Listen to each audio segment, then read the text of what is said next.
Hello and welcome back. This is Barrett from the C4 Cyber Club here at Cypress College. In this video, we're going to cover the Ethical Hacking Lab series, lab number 8, Enumerating SMB with enum4linux. So essentially what we're going to be discussing and working through is enumerating the Samba server with enum4linux and cracking the users that we find with X-Hydra. Now, before we get into this lab, I thought we can go over the concept of enumeration, and there's going to be some other items related to that. It will be really useful to kind of add some context to the hands-on portion of this lab so that you understand what is happening as we walk through it. So enumeration belongs to the first phase of penetration testing, which is the reconnaissance or information gathering phase. This is a process where the attacker establishes an active connection with the victim and tries to discover as many attack vectors as possible, which they can then use to exploit the system further. Enumeration also uses overt discovery protocols such as ICMP and SNMP to gather information. So various items that you can discover through enumeration are network shares, usernames of different systems, password policy lists, which we'll be looking at in this lab, SNMP data, and IP tables.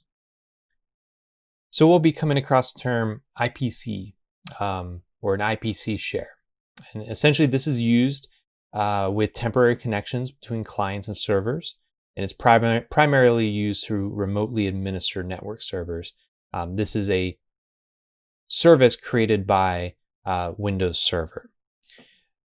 Now, a well-known vulnerability within Windows can map an anonymous connection, or what's called a null session, to the IPC share, which is hidden by default. So this is something that we're going to explore in this lab today. Now, important to note, the $sign denotes a share, and IPC stands for inter-process communication. And it's important to discuss NetBIOS and what this is. So it stands for Network Basic Input-Output System. It's used to identify network devices over TCP/IP for Windows systems. And this is a commonly attacked program. It runs on port 139. Attackers mainly use this to collect passwords and perform read-write operations on the target system. And this can be prevented as far as vulnerability is concerned by limiting file sharing and printer sharing. Now, how this relates to this lab is we'll be looking at Samba. So this is essentially the standard Windows interoperability suite of programs for Linux and Unix systems. It's free software, and it's a re-implementation of the SMB networking protocol, or server message block. And this is where we see a lot of vulnerabilities with SMB. Most notably, the latest WannaCry malware, or ransomware, I should say. Also, there's the Eternal Blue vulnerability. There's the SM Bleed vulnerability. These are all vulnerabilities I'd recommend that you look up on Google and take a look into that and see how it relates to SMB. But essentially what Samba does, it allows us to integrate Linux and Unix servers into Active Directory environments. So it's a way to connect with Windows and share these resources. And Samba also uses NetBIOS, which is why I kind of wanted to touch on that before we went into Samba. It uses TCP port 445, or if it's using the NetBIOS API, it may use TCP port 139. And in this lab, we're going to be using the SMB client tool to essentially talk to the SMB server, or Samba. Okay, great. So heading back into the lab, we can go and get started now that you have a general concept and a little bit more context on what we're working on here. So I'm going to go ahead and open up Terminal. And like I said, we're going to be using enum4linux essentially to enumerate this Samba server. So as always, it's always good to get help on a new tool the first time you use it. So that way you can take a look at all the different options that you have. So we'll be using this get user list for sure, among some other options here, and we'll be doing operating system enumeration as well. And that is actually the very first thing we're going to do. So we will target the OWASP BWA machine as we usually do. So that is this machine here. So we're going to do the dash lowercase o and 192.168.68.12. And you can see that scanning. And we get a lot more than just operating system information here. So if we take a look, okay, here's our target. You could see that we're scanning for a particular RID range or user ID number range. So the 500s are generally administrator level. 1000 above is just going to be standard user. So we can see it already found some known usernames through this enumeration. We have the domain or work group name, and it's just work group. And essentially what we were looking for is the OS. So we know that it's Ubuntu. So this is a Linux machine, which makes sense because remember Samba runs on Linux as a way to integrate with Active Directory systems. Now we also see the version of Samba it's running, which can definitely be very useful in determining specific vulnerabilities. Okay, so next up, we can enumerate its shares and see what kind of shares are available. So enum4linux dash capital S, followed by the IP address, the OWASP BWA machine. Okay. And so you see here we have the various shares that are available. And I'm sure you're noticing that the IPC share is open here. And it is not disabled. Remember that this is by default a hidden share in Windows. So very good idea on your own system at home. Disable this share.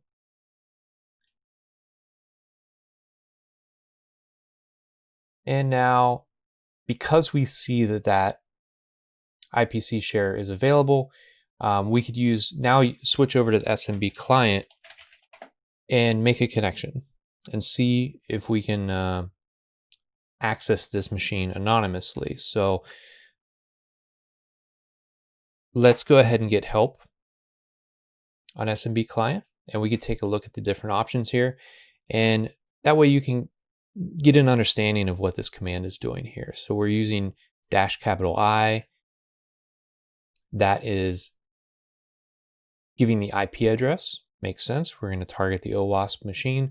The dash L followed by the IPC. This is going to tell it says host here, but essentially we're telling it which share to target.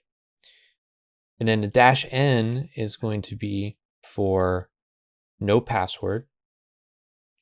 And then the dash U is a username, and you see that it's just two quotes here, so it's kind of like a blank, and we're attempting to log in as just anonymous user, no password. So let's see if we can do that. Oh, I'm sorry, I'm running the wrong tool here. SMB clients dash capital I followed by the IP address dash capital L IPC $, then dash capital N for no pass, dash capital U for user, and the user is just blank. Okay, so we see a connection here, and it basically just gave us back the same information we had before, and a list of shares. But this is essentially a successful enumeration of that null share. So we know that we could probably go a little bit further with this. So let's go back to enum4linux, and we'll use the dash capital U to try and pull specific user lists here. Okay, now we have 3 accounts, nobody, user, and root. And you see here we receive back the user IDs, but these are in, if you recognize this, this is hexadecimal. So this is a base 16 numbering system. The most common numbering systems you'll deal with in computer technology or computer science is, binary, base 2, decimal is base 10, and then hexadecimal is base 16, because you use the numbers 0 through 9 followed by the letters A through F to denote values up to 15. So you essentially have 0 through 15, making it a base 16 numbering system. And I did put together a very brief slide here kind of going over this concept. So this image here is pulled from the lab worksheet. And you'll see here we have the 3 users, the hexadecimal value, and it automatically gives you the decimal value here. I thought it'd be kind of neat to show you how this is done manually. And down here at the bottom, you'll see I put a website that will do this conversion for you. And this is actually where I pulled these screenshots, and it's nice because it shows you the actual algorithm and how this is done. So a regular decimal number is the sum of the digits multiplied with power of 10. But in this case, we're working with the power of 16. So you see here, this is our original hex number, 1F5. And I should mention this 0x. You don't add this into the equation. The 0x is just essentially telling you that this is hexadecimal. And then the 1F5 is the hexadecimal number. So you'll see here, if we go to the 5, we consider that we multiply that by 16 to the power of 0, which that is always going to be 1. Any number to the power of 0 is just 1. So that's 5 times 1 is 5. Now moving to the next, this F is 15, and I wish I would have added an actual chart of hexadecimal letters and which numbers they represent. But essentially, remember I told you we have 0 through 9. So that means that A represents 10, B is 11, C is 12, D is 13, E is 14, then F, the final value in hexadecimal, is 15. So that's where we get this 15 here. And now that we've moved to the next number, it's easier to go right to left in this case. So now we take that 15 and multiply it by 16 to the power of 1. So we have 15 times 16. And then finally on the third number here, the 1, since we're moving over 1 more, we're multiplying that by 16 to the power of 2. And so this is how we eventually end up with 501 here. And you could do the same. Definitely encourage you to practice this and check out this Rapid Tables conversion website if you're interested in getting a little bit more knowledge on how to do this manually. Okay, so that was a little sidetrack, but I thought it was useful information. The other interesting thing to note about these numbers is that you see that this user nobody has a user ID of 501, and the user and the root, which you would normally think is an administrator, these are actually 1000 and 1001. So this is actually a nice clever trick by the administrator, because this 501 is actually the administrator account. So you could say that this nobody account is the true administrator account. So this is why it's useful to gather this kind of information, do the hexadecimal conversion so that you know for sure what kind of account you're working with here. Okay, so now we could do a little bit more enumeration. So I'm going to run enum4linux. We'll do -P, and we're going to check for the password policy. Because remember, essentially what we're going to be doing here is some password cracking on these usernames up here. So we could see that, okay, has a minimum password length of 5. See, there's no password history length. It's a pretty relaxed password policy here. So what we could do is use the cool tool, which we've used in previous labs. Remember, this will crawl a website for just words, and we're going to tell it we want a minimum of 5 characters with this -m5, and we're going to add that to a word list. So let's go ahead and type in cool. We're targeting the OWASP BWA machine, which remember is running essentially a web server. It has a website. So we're going to crawl that to create this word list. And we're just going to name that word list. And this should just take probably about 30 seconds or so. Okay, so it looks like we are done. If I do a long listing, we see that word list was created. We could run cat word list and then pipe that to the less command.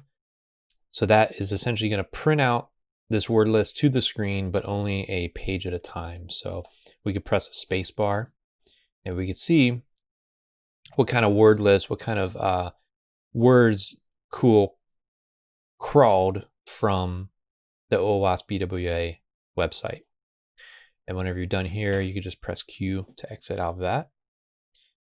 Now we have our word list for the password, but we need to create a quick user list for the different usernames that we want to also attempt to crack. So we could use xhydra to crack multiple usernames using the same word list. So I just opened up LeafPad, which is essentially just Notepad, and add the 3 users, and we'll save this to the root folder and just call it user list. Okay. So we just go ahead and type xhydra in the terminal, and that's going to open up the GUI version of Hydra. And all we want to do, we just set the target.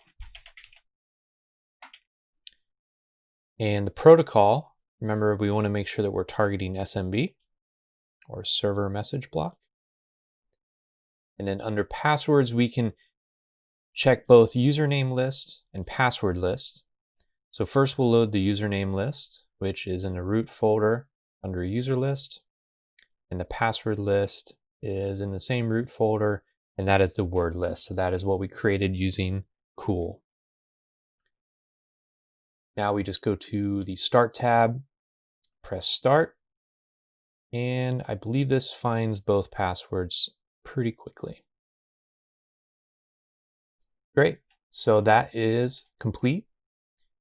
You see here we have the login for root, and we also have the login for user. So it doesn't appear to have found the login for nobody though, which was the administrator password. So they must have had a much stronger password that wasn't found on